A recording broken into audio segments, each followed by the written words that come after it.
Etiomu.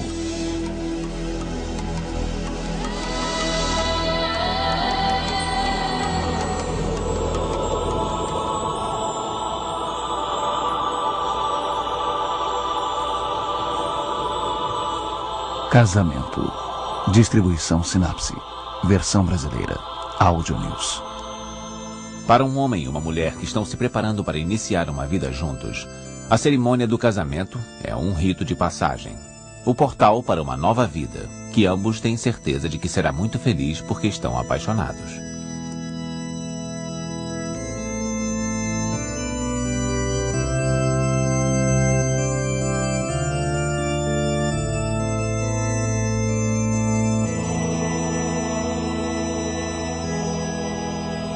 Minha amada, aceita a mim como marido perante a Deus e aos homens? Aceito. E você me aceita como esposa perante Deus e os homens? Aceito. Eu aceito você como meu marido e prometo lhe ser fiel na alegria e na tristeza, na saúde e na doença, e prometo respeitá-lo por todos os dias da minha vida. Eu aceito você como minha esposa e prometo lhe ser fiel na alegria e na tristeza, na saúde e na doença, e prometo respeitá-la por todos os dias da minha vida.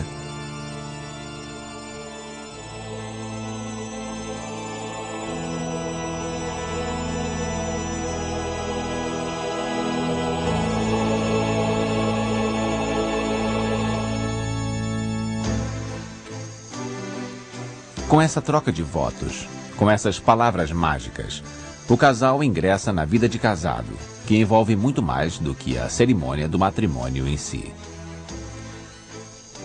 Os parceiros enfrentam o cotidiano juntos para garantir a própria sobrevivência e gerar filhos. A meta maior do casamento é a sobrevivência da família e, por consequência, a sobrevivência da sociedade.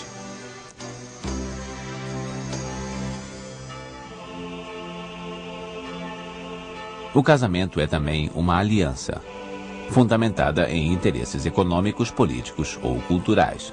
Ela reforça os laços entre as famílias dos noivos. Estranhos ou até inimigos podem se tornar aliados através de uma aliança matrimonial.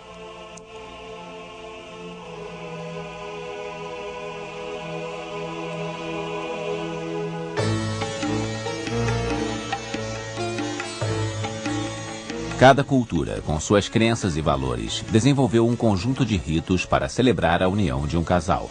E esses ritos têm um valor incalculável.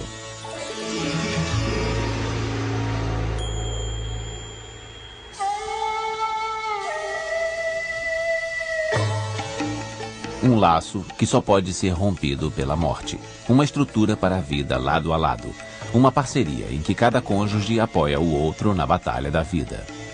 Um vínculo de intimidade que permite partilhar emoções. O casamento pode ser definido de muitas maneiras. Já que o casamento é fundamental para uma sociedade organizada, autoridades religiosas e civis sempre tentaram estruturá-lo e regulamentá-lo.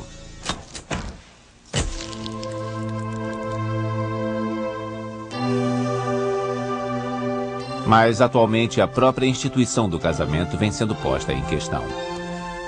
As pessoas estão preferindo se unir livremente, vivendo como casais sem oficializar o casamento. A solidez do casamento também foi abalada com o advento do divórcio, estimulado por uma moral menos rígida. Desde o início dos anos 90, 1.400.000 casais americanos se divorciaram. Foi um número 3 vezes maior que o registrado nos anos 60.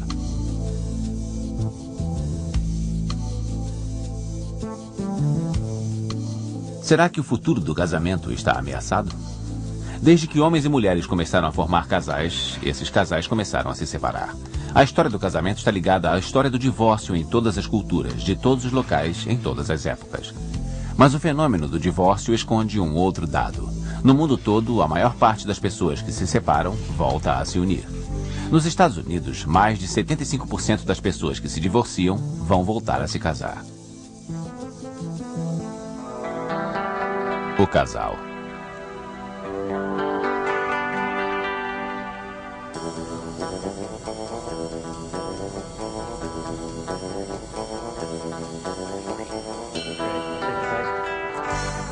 Eu entro primeiro e depois...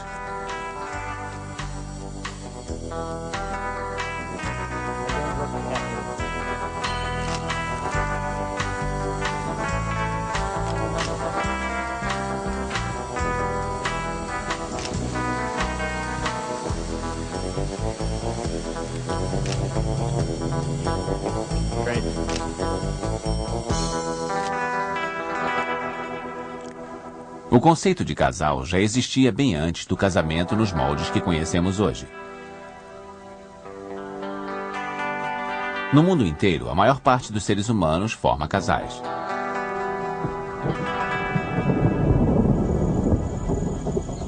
Mas, na natureza, a monogamia é muito rara. Apenas 3% dos mamíferos formam casais para criar seus filhotes. Os nossos parentes chimpanzés não agem assim, nem os gorilas ou orangotangos. Então a pergunta que fica é: por que os seres humanos se unem em casais?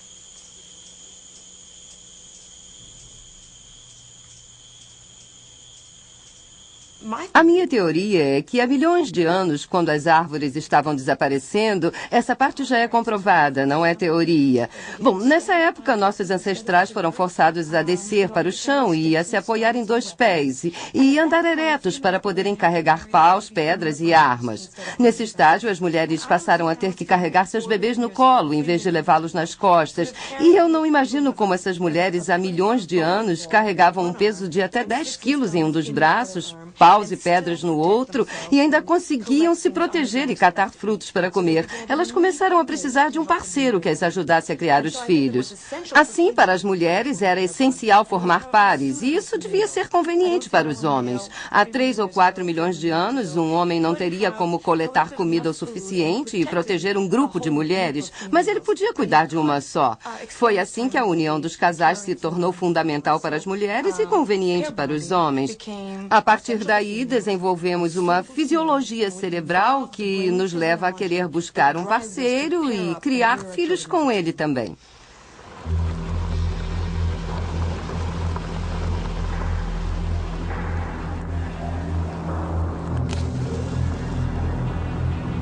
Em que época os nossos ancestrais começaram a celebrar as suas uniões? Não existem evidências arqueológicas que provem essa teoria, mas o matrimônio foi provavelmente um dos primeiros rituais criados pelo homem.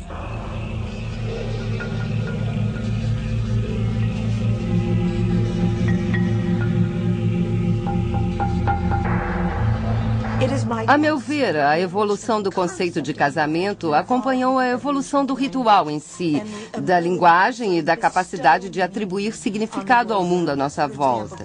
O homem é um animal capaz de dizer que uma porção de água é água benta. Nós atribuímos um novo sentido a essa água. Eu acho que o impulso de formar pares nasceu de uma necessidade natural. E em algum ponto desenvolvemos a capacidade da linguagem e um córtex cerebral muito evoluído e capaz de pensamentos e simbologias complexas. A partir daí, passamos a atribuir uma carga de sentido a esse impulso e ele se transformou em casamento.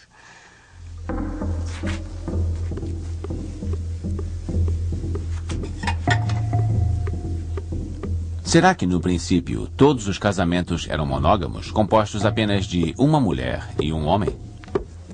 Isso não se sabe. Mas a revolução agrícola, que permitiu que as pessoas passassem a armazenar alimento, com certeza abriu a possibilidade de um homem ter várias esposas. A poligamia traz vantagens genéticas para o homem, já que aumenta as suas chances de ter uma prole numerosa. Mas ela também tem vantagens econômicas. Muitas esposas e muitos filhos podem ajudar com o trabalho na lavoura.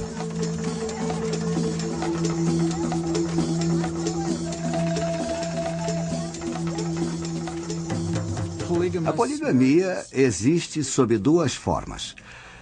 A poliginia, em que um homem pode ter 2 ou mais esposas simultaneamente. E a poliandria, em que a mulher pode ter mais de um marido simultaneamente. É bastante comum que essas situações estejam ligadas a fatores econômicos. Em casamentos de poliginia, por exemplo, há muitas mulheres que gostam de que o marido tenha outras mulheres. Elas dizem a ele: eu levo uma vida difícil, passo o tempo todo cuidando das crianças, preciso catar lenha e cuidar da plantação e dos animais. E se um dia eu ficar doente, vai ser um Deus nos acuda. Por favor, arrume uma segunda esposa. Assim ela vai me ajudar, eu vou ajudá-la e nós duas vamos cuidar juntas da família.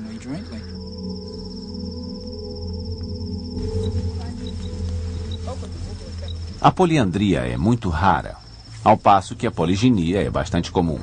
Mais de 80% das sociedades existentes no mundo permitem que um homem tenha diversas esposas. Em muitas culturas muçulmanas, o homem é encorajado a ter mais de uma esposa e, mais cedo ou mais tarde, a maioria acaba mantendo 2 esposas ao mesmo tempo, ou até 3 ou 4. Mas mesmo nas sociedades em que a poliginia é praticada, o homem não consegue mais de uma mulher que vá acompanhá-lo durante um período longo de tempo. É preciso que esse homem seja rico e seja capaz de oferecer vantagens à mulher para persuadi-la a tomá-lo como um parceiro para o resto da vida dela. Seja monógamo ou polígamo, o casamento é sempre regulado por determinadas normas. A mais importante delas é a proibição do incesto. O casamento entre parentes próximos é considerado tabu. Casais consanguíneos, membros da mesma família, podem gerar crianças com anomalias genéticas. O risco disso acontecer é tão grande que esse tabu é respeitado no mundo todo. Uma das poucas exceções de que se tem conhecimento é o Egito. Há 3.500 anos, na época dos faraós, era costume que as princesas se casassem com seus meios-irmãos. Os casamentos consanguíneos preservavam a pureza da linhagem real e evitavam as disputas pela sucessão.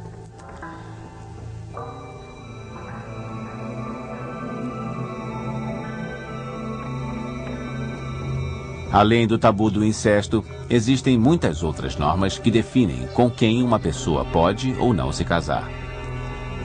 São as normas de endogamia e exogamia. Um exemplo clássico seria uma norma de exogamia que determina que o homem se case com alguém de fora do seu território de caça.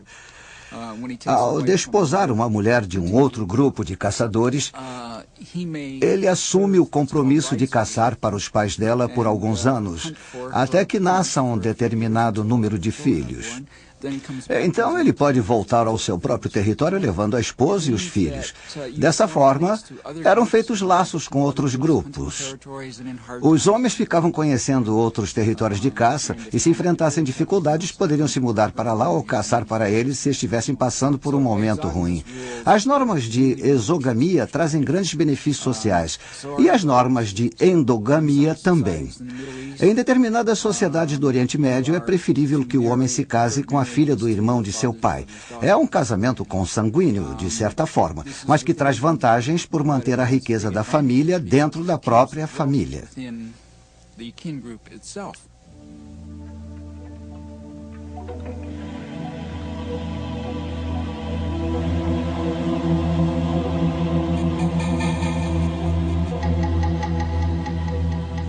Há 4.000 anos, os sumérios já celebravam o casamento. O pai do futuro noivo escolhia uma menina para ser a esposa de seu filho e ela era trocada por um dote, uma compensação em dinheiro e bens chamada de teratum. Com isso, a noiva se tornava uma propriedade do marido. No dia em que fosse viver com ele, ela recebia o seu dote pessoal, ou sherictum, composto de terras, escravos ou joias. O valor do dote era discriminado no contrato de casamento.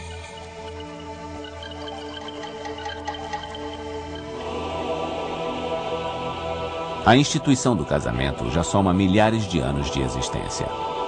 Mas ela passou por muitas mudanças ao longo desse tempo.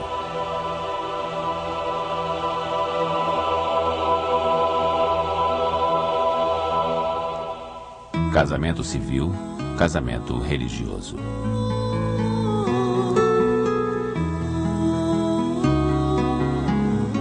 O casamento é uma manifestação da profunda necessidade das sociedades humanas de se perpetuarem através das suas descendências. Elas herdarão seus bens, suas riquezas e sua cultura.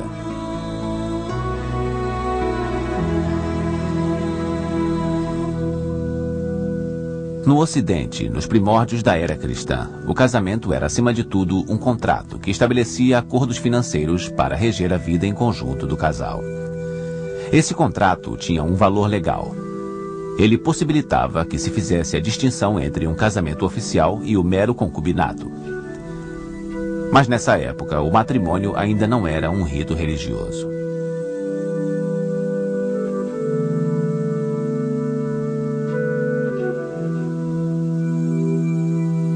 Desde o princípio da era cristã, a Igreja tentou intervir, mas sem sucesso. Então, pouco a pouco, a influência da Igreja cresceu até conseguir tornar sacro o rito do matrimônio. E isto ocorreu no século IX, na era carolíngia. E por que isso? Simplesmente porque antes os homens podiam ter diversas esposas, diversas concubinas. A liberdade sexual era tanta que alarmou a Igreja, que resolveu tomar uma providência. O clero quis impor alguns limites àquela onda de sexualidade bestial. Dessa forma, o casamento foi cristianizado. Mas isso não aconteceu de forma tão simples. A Igreja enfrentou forte resistência, pois as tribos germânicas que haviam invadido a Europa estavam apegadas aos seus próprios costumes matrimoniais. O próprio Carlos Magno aderiu aos costumes bárbaros. Além da esposa legítima, ele mantinha diversas concubinas. Depois da queda do Império Romano, houve diversos grupos onde se disseminou a prática da poliginia. Os reis das dinastias Merovingia e Carolíngia, por exemplo, eram polígamos, e as grandes famílias acertavam casamentos entre si para firmar alianças. Essas famílias tinham muitas posses e também usavam o casamento das viúvas, o divórcio e outras práticas para servir aos seus propósitos econômicos. O que a Igreja fez a partir do ano 400 foi criar uma série de regulamentos para quebrar o poderio dessas famílias. Proibindo a poligamia, o divórcio e a coabitação, a Igreja conseguiu reduzir o número de herdeiros das famílias mais poderosas, aumentando as próprias chances de herdar vastas fortunas. O divórcio não existiu em todas as épocas, mas com certeza existia na antiguidade. Os gregos e romanos o praticavam. No princípio da Idade Média, os teutões, os francos, todos os povos chamados bárbaros também se divorciavam. Mas quando o casamento foi cristianizado no período carolíngio, por volta do século IX, é claro que o divórcio passou a ser impensável. O laço do casamento era indissolúvel, fidelidade até que a morte os separe. A Igreja impunha sua autoridade sobre humildes e poderosos.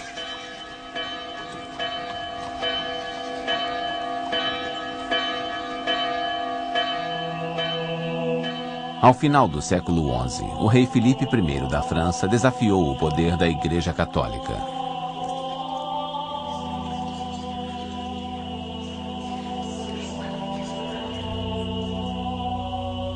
Sua esposa, Berthe, da Holanda, lhe dera apenas um filho. Querendo ter mais herdeiros, ele a repudiou e passou a ter um caso amoroso com Bertrade, esposa do conde de Anjou. A Igreja desaprovava tal conduta e excomungou Filipe I 3 vezes.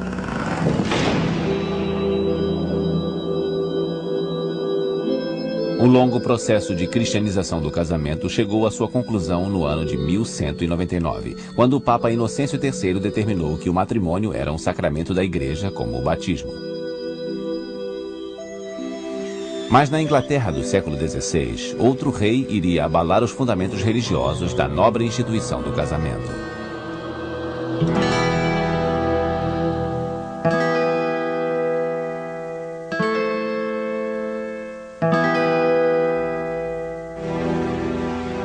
Eu, um amante das mulheres, é assim que serei lembrado? É injusto, é ridículo. Eu, Henrique VIII da Inglaterra, tive 6 esposas, admito. Mas o fiz exatamente pelo mesmo motivo que Felipe I. Eu também tinha necessidade imperiosa de gerar herdeiros. E então, 500 anos depois do que houve com ele, queriam me negar o divórcio e me excomungar? Eu não poderia me submeter a isso. Em 1531, obriguei o parlamento a nomear a mim, o rei, como chefe supremo da igreja e do clero na Inglaterra. Daí em diante, eu passei a tomar as decisões. A Inglaterra rompeu com a Igreja Romana. E o país não foi um caso isolado. Na Alemanha, Suíça e Suécia, os movimentos reformistas já começavam a questionar a autoridade da Igreja. Algumas correntes protestantes passaram a permitir o divórcio.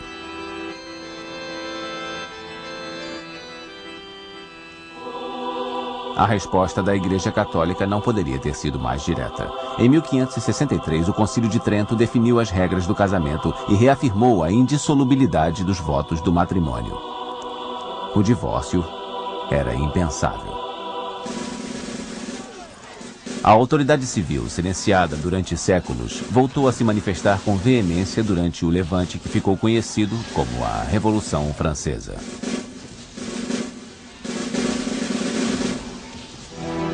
A Assembleia Nacional proclamou o preceito do casamento civil em 1791 e o preceito do divórcio em 1792.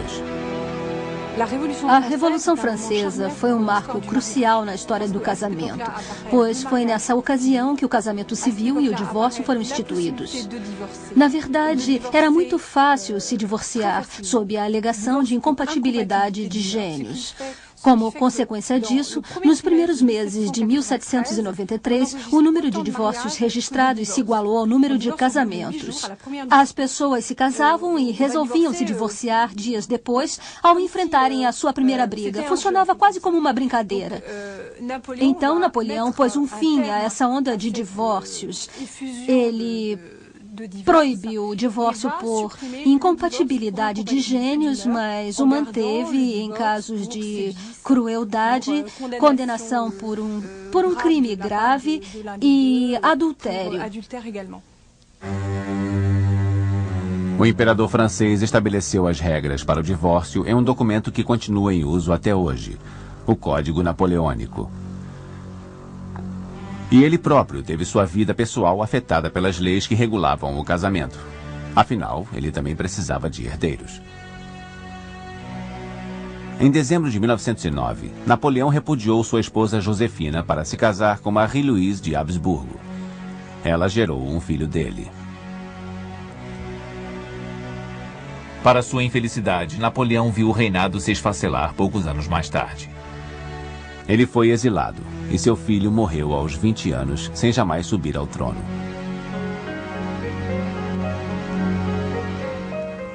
Durante séculos, as autoridades civis e religiosas disputaram entre si o direito de regulamentar o casamento, mas hoje elas operam lado a lado. A Igreja santifica o casamento, dando-lhe o aspecto sagrado. E o Estado cuida para que a parceria entre os esposos se faça dentro da lei e da justiça.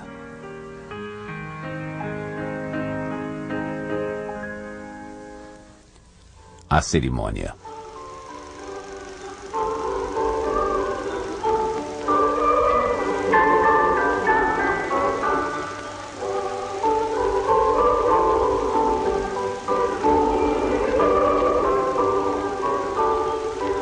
Em todas as épocas e todas as culturas, o casamento sempre teve um denominador comum: o fato de estabelecer uma aliança.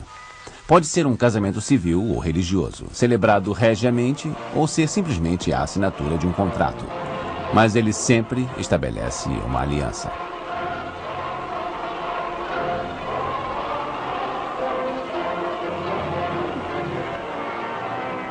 É um pacto que sela a união entre um homem e uma mulher e entre as famílias de ambos. E trata-se de uma prerrogativa exclusiva da espécie humana. A primeira coisa que me ocorre ao pensar em casamento é a fusão entre as famílias. O parentesco por afinidade é uma coisa que não existe na natureza. Ao criar o casamento, o homem criou uma nova categoria de parentesco que não existia na natureza.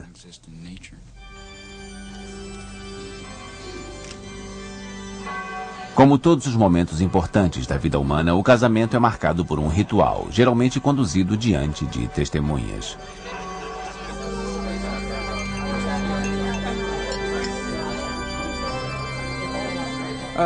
Em certos casos, o casamento não requer uma cerimônia grandiosa, preparada com muita antecedência. Nas ilhas Trobriand, no Pacífico Sul, rapazes e moças são encorajados a fazer experiências sexuais entre si. Eles têm uma série de casos amorosos. O costume manda que, se a moça não está interessada em se casar com o rapaz, ela deixe a casa dele antes do amanhecer. Se os dois são vistos juntos na manhã seguinte, isso é tomado como um sinal de que desejam se casar.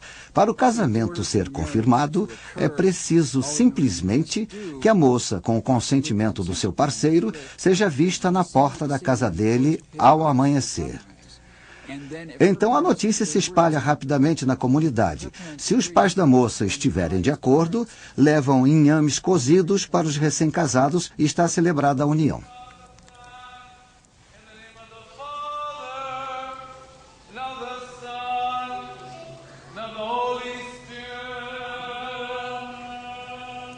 Seja numa sociedade em que a cerimônia dure poucos instantes ou dias inteiros, as famílias de ambos os noivos devem aprovar a união e estar presentes. Elas sabem que um dia o novo casal irá herdar tudo o que possuem.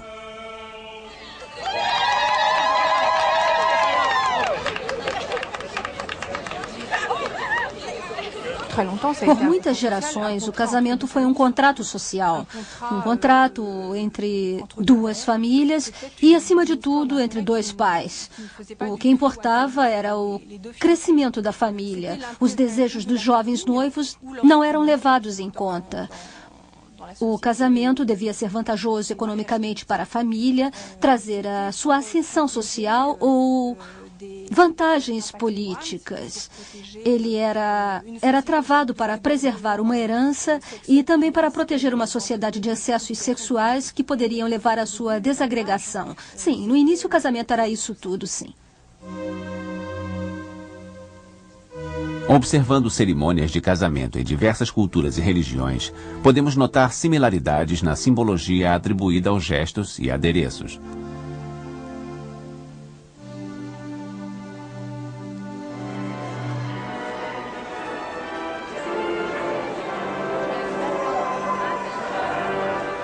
Num casamento católico, o pai conduz a filha ao altar. Ele a leva para os braços do noivo, numa lembrança da época em que a mulher tinha que casar com quem seu pai escolhesse. No início, a aliança de casamento e o anel de noivado eram a mesma coisa, e as origens do anel de noivado se perdem no tempo. A tradição está ligada a uma lenda latina resgatada por Aulus Gellius. Acreditava-se que uma veia ligava o dedo anular da mão esquerda diretamente ao coração. Sendo assim, esse dedo seria a escolha mais lógica para portar o anel de noivado. No Ocidente, o casamento se baseia no consentimento mútuo dos noivos, que são livres para escolher seus parceiros.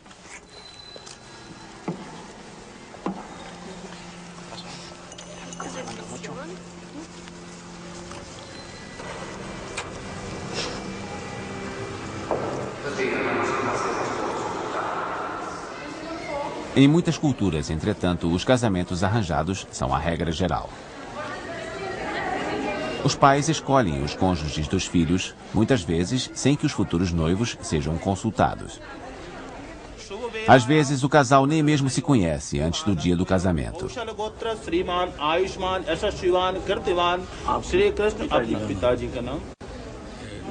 E ao contrário do que se possa pensar, nem sempre falta amor nesse tipo de casamento. Na Índia, onde se ensina às crianças as virtudes do amor conjugal, os jovens se submetem de bom grado aos casamentos arranjados na esperança de viverem um romance. E em muitos casos, é exatamente isso o que acontece.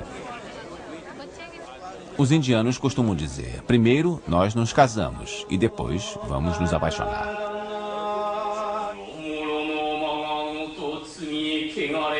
No Japão, a maioria absoluta da população é budista.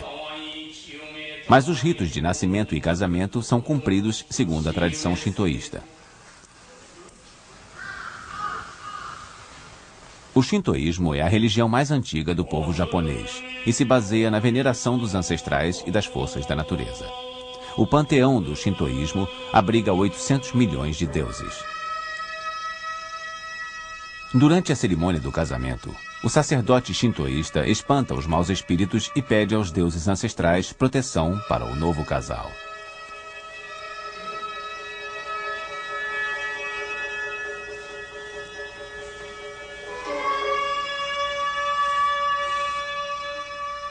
O noivo bebe saquê e a noiva imita o seu gesto.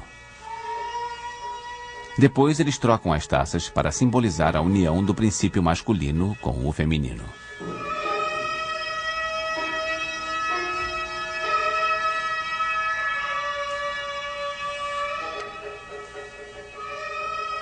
Desse ponto em diante, o novo casal está unido e pronto para ingressar na vida conjugal.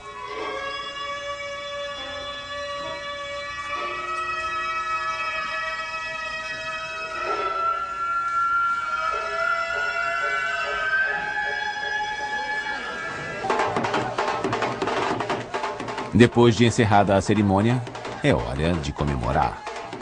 Afinal, é um casamento.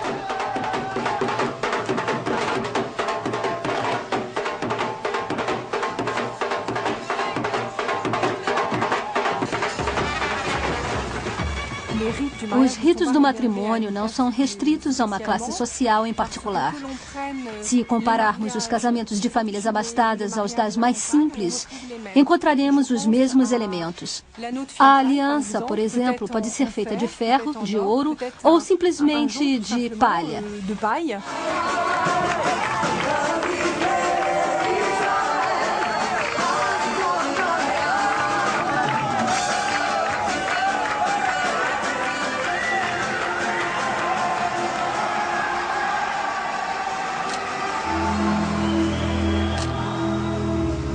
A despeito das diferenças culturais, há um ponto em comum nesse momento tão feliz. Para noivos do mundo inteiro, é o dia mais maravilhoso das suas vidas e será inesquecível.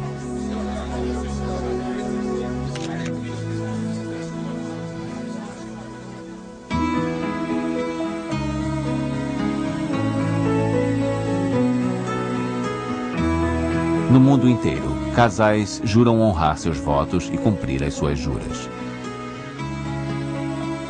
A maioria acredita verdadeiramente que irá passar o resto da vida em união, até que a morte os separe.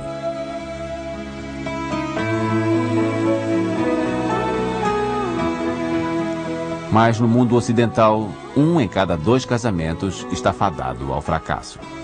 Muitos fatores contribuem para isso.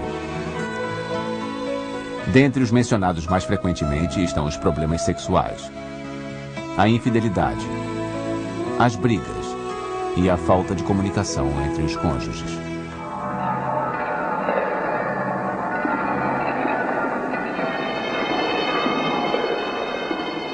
Em sociedades onde as pessoas podem acumular muitos bens, os procedimentos de divórcio costumam ser complicados. Mas essa não é a regra geral. As regras para o divórcio variam imensamente. Num grupo indígena da América do Sul, por exemplo, quando o homem quer se livrar de um casamento, ele simplesmente volta da caça e deixa sua presa na porta da cabana de outra mulher. Isso marca o fim do casamento.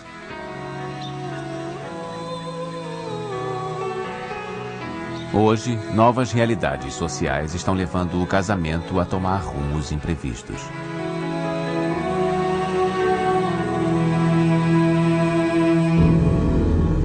Novas formas de concubinato.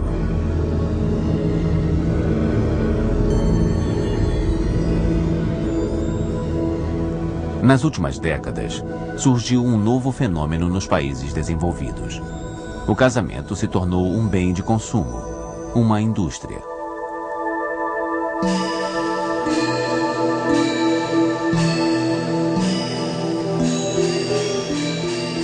Os empresários do ramo expõem todo tipo possível de produtos em grandes feiras para que o cliente possa fazer do seu casamento o dia mais lindo da sua vida. Para os noivos, resgatar o sentido mais profundo e sagrado do casamento sob tanta pressão comercial se tornou um desafio. Nos Estados Unidos, uma cerimônia de casamento custa, em média, $20 mil. Existem cientistas sociais que afirmam que na América do Norte a vida ficou tão confortável que as pessoas sentem quase uma necessidade psicológica de rituais grandiosos.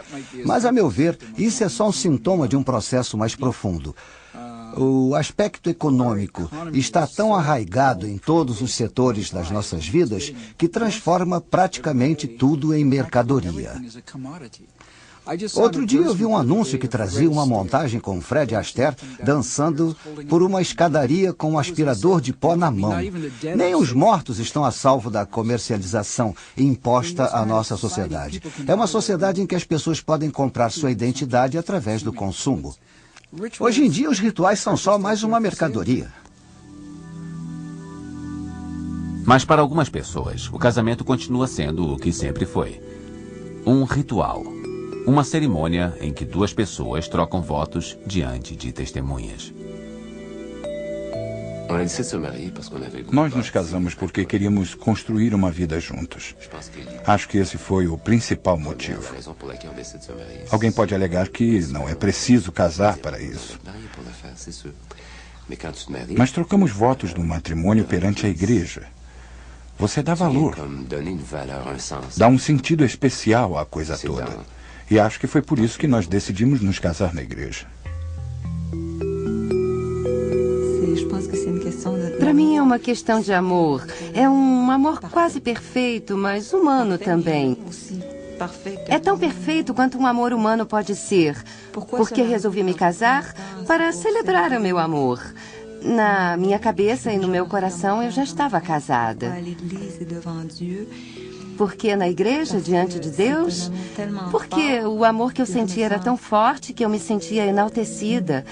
O amor me levou para mais perto de Deus. Eu tive uma criação católica e quero expandir a minha fé através do nosso casamento. Através de nós dois e também através da família que nós vamos construir. Notre famille? Avenir?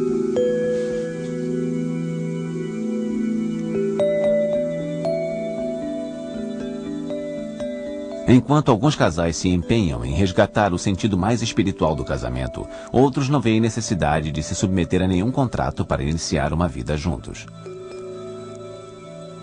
Nos Estados Unidos, mais de 3 milhões de casais simplesmente moram juntos. Esse número é 4 vezes maior do que era em 1970. Eu não sou a favor nem contra o casamento. Essa instituição simplesmente não tem importância na minha vida. Eu não sinto necessidade que tenha. O que importa é o amor e nós nos amamos. Nós já estamos juntos há 13 anos e poderíamos ter nos casado há 12. As pessoas que conhecemos e que frequentam a nossa casa não perguntam se somos casados ou não.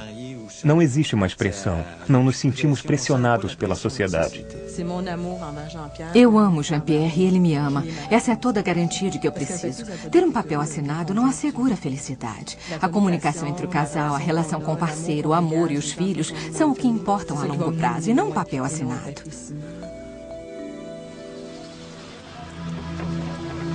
Enquanto alguns rejeitam o casamento, outros o exigem como um direito. Esse é o caso de homossexuais em vários países do mundo. Eles querem o reconhecimento civil de suas uniões para que possam ter os mesmos benefícios sociais que os casais heterossexuais. Alguns países passaram a reconhecer os casamentos entre pessoas do mesmo sexo. A Dinamarca foi o primeiro em 1989. Em seguida vieram a Noruega, a Suécia, a Finlândia e a Holanda.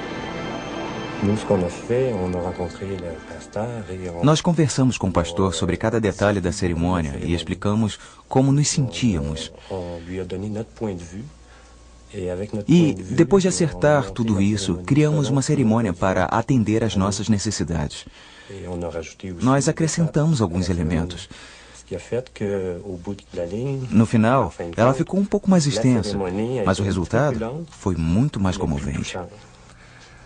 Quando eu conheci Daniel, eu comecei a me liberar mais. Até decidi celebrar o casamento e convidar um monte de gente. E quando os convidados viram o modo como criamos a nossa cerimônia, eles nem acreditaram. Eu não quero mais me esconder.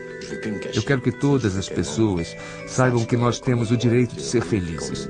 Nós levamos uma vida pacata numa casa confortável, temos nossos empregos, pagamos impostos como todo mundo, temos uma vida normal. Acho que eu construí uma coisa que queria muito. Temos uma vida em comum, nós compramos uma casa e eu tenho um namorado que eu amo. E nós dois estamos crescendo com esse amor. Eu sempre quis isso e foi o que construí. Nós construímos. Isso mesmo.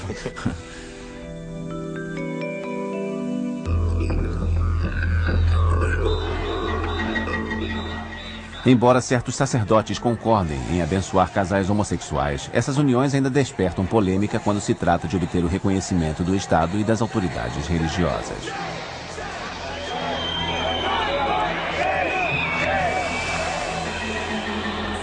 Obviamente, esse tipo de casamento só pode ser civil, porque o casamento cristão se fundamenta na ideia da procriação dos filhos. Essa é a sua única meta. Sendo assim, o casamento homossexual só pode ser reconhecido segundo as leis civis. É por isso que ele nunca existiu antes. Mas agora, pela primeira vez, ele é possível.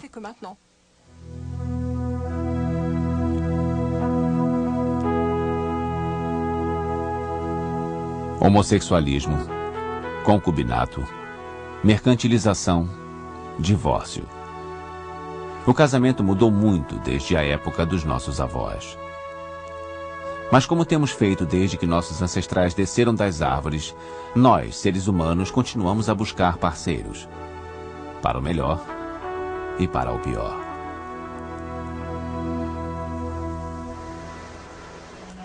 O futuro do casamento.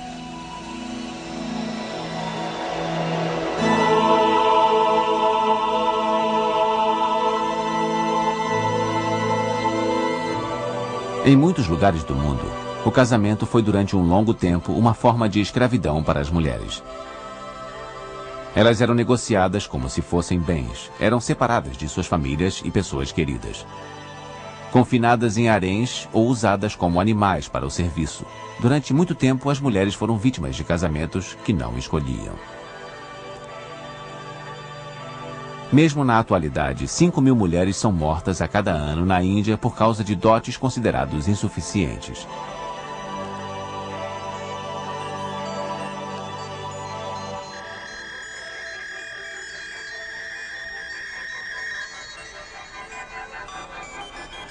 Nos Estados Unidos, vem sendo praticada uma nova forma de comercialização de mulheres. Solteirões abastados podem escolher suas esposas em catálogos. As candidatas recrutadas em países pobres estão dispostas a se submeter a esse esquema em troca de uma passagem de avião e da esperança de uma vida melhor.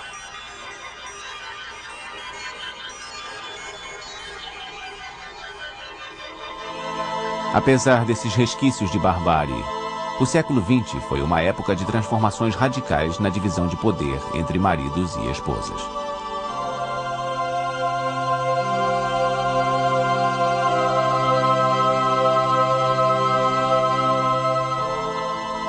Emancipadas e independentes economicamente, as mulheres ocidentais não precisam mais jurar obediência a seus maridos.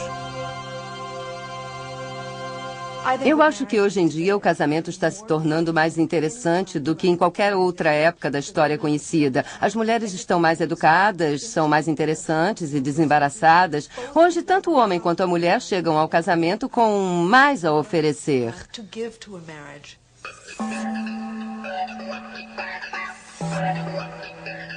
Mas ainda não existem regras que orientem essa nova parceria. Os modelos antigos foram derrubados sem que nenhum outro tomasse o seu lugar. Essa falta de modelo está causando perturbações nas relações entre os cônjuges. E os laços do matrimônio estão se enfraquecendo. Hoje, casamentos ruins podem ser encerrados. Finalmente, nós temos a oportunidade de terminar uma relação ruim na tentativa de encontrar uma melhor. Atualmente, dá-se uma importância tremenda ao companheirismo no casamento. No passado, homens e mulheres se casavam por motivos econômicos. Eles eram impelidos para o casamento. Se um dos parceiros partisse ou morresse, era preciso achar um substituto. Hoje, a nossa gama de escolhas é muito maior. Nós alimentamos uma forte convicção de que o casamento deve ser divertido e interessante. Nós dispomos de livros e de outras ferramentas para aprender a melhorar o casamento e temos a disposição para acreditar que o casamento é importante para o espírito. Eu acho que estamos entrando numa era em que será possível fazer os casamentos mais interessantes que a humanidade teve a chance de experimentar.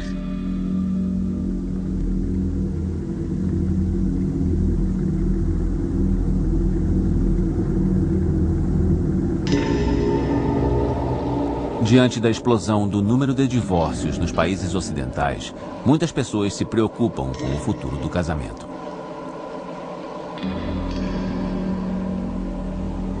Essa honrosa instituição poderá sobreviver ao próximo milênio? Eu não acho que o casamento esteja fadado a desaparecer. Provavelmente a sua estrutura irá mudar. E não sei quais vão ser os efeitos da economia globalizada no casamento nas sociedades fora do bloco ocidental. Pois nelas ele ainda marca a aliança entre as famílias. Ainda precisamos ver como a globalização da economia irá afetar essas sociedades.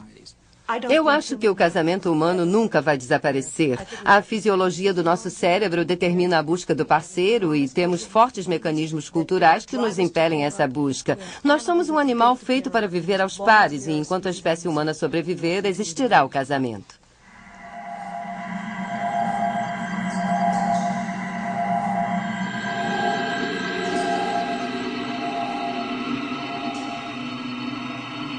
Mães solteiras. Gente divorciada ou descasada, famílias reconstruídas, concubinato livre, pais homossexuais. Nos Estados Unidos, quase metade das crianças vivem em famílias não tradicionais. As estruturas do casamento foram abaladas e hoje o ataque recai sobre as suas bases mais profundas. Os bebês de proveta já são uma realidade. E a inseminação artificial permite que as pessoas tenham filhos sem se casar e dispensando até mesmo a relação sexual.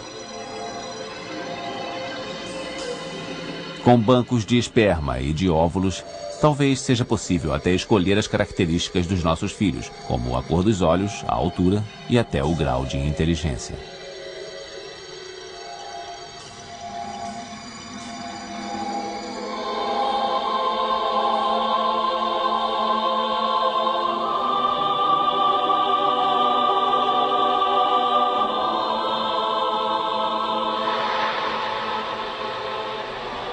Mas a ideia de uma criança sem pais questiona a essência da instituição do casamento.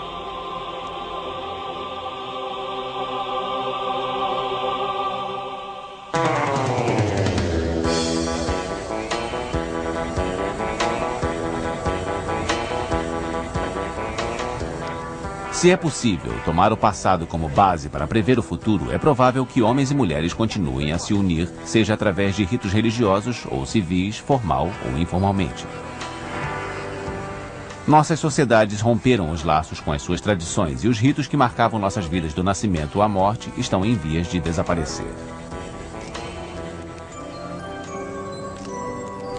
O mesmo acontece com o casamento.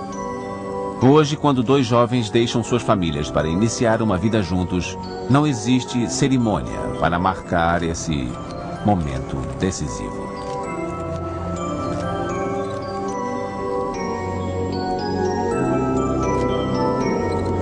Talvez o ser humano precise inventar novos rituais. Será que as regras do casamento tendem a ficar mais flexíveis ou tendem a voltar a ser rígidas como antigamente? Tudo é possível. Ao longo dos séculos, o casamento esteve em constante evolução, acompanhando as mudanças da sociedade. E ninguém pode prever que rumo ele vai tomar agora.